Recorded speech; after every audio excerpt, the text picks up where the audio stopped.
Here we go. So again, I say, I've been saying this, and no one is safe. You ain't safe. We ain't safe. It ain't looking good. And this is an attack on the veterans that have sacrificed on many different levels, several different methods.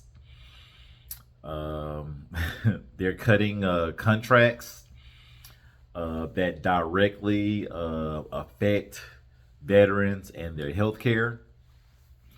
Many of my subscribers and followers have felt that this is the thing, it would happen, and it's here. Um, there was roughly about 800 different contracts that were getting cut or that were going to get cut.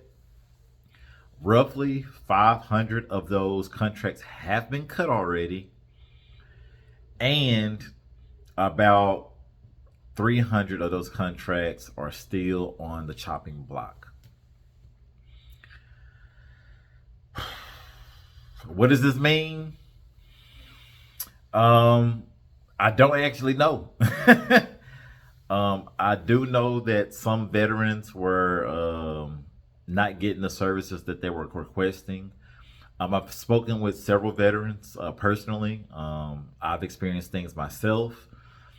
Some of these complaints are not necessarily nationwide. Some areas, veterans are getting good services, getting taken care of. Other areas, veterans are not getting the care that they need. And then when you don't get those services that you need in a timely manner, veterans are given the option to go out to community care. Um, and some of us have chosen to go to community care, and that is getting care out, in the private sector. Um, and then we send those documents and items back to the VA to be looked over.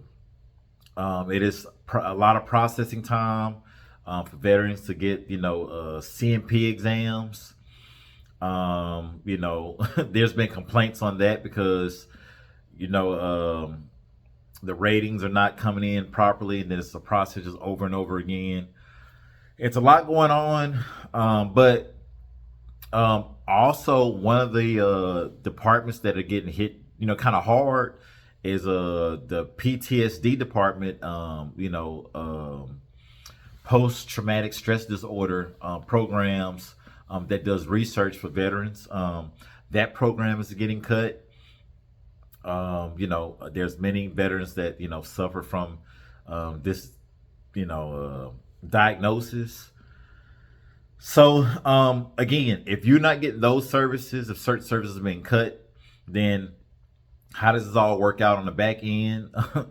Some of us veterans have to pivot. This will affect your pockets if you're not necessarily getting the ratings that you possibly need or that you are should be awarded.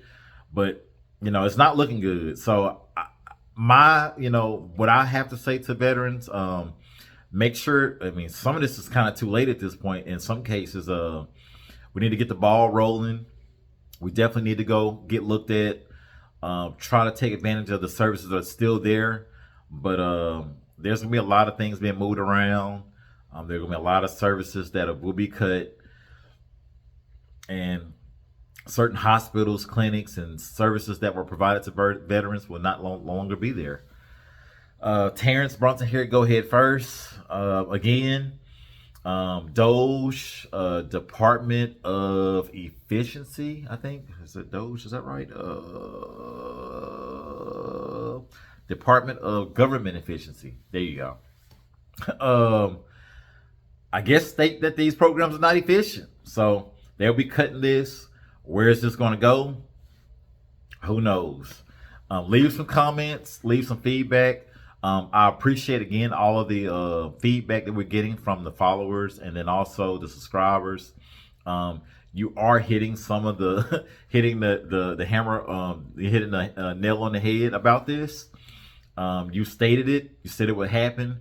Um, So specifically, certain employees were cut from the VA. Around 80,000 VA employees will be have been will be fired or laid off. And if you're doing that, then um, veterans are not getting the services or whatever. But then on top of that, you're cutting programs too. Was this being wasteful? I don't know. I do know that there's been complaints. I do know that individuals wasn't getting the services that they needed. But will this help the veteran ultimately? I don't know. But also, like I said, a lot of the services are being cut. So that's it. That's what I have right now. Be back here with more news updates. Terrence Bronson at Go Ahead First. Give me some thoughts. Give me some feedback, and we will be reporting on this. Thanks.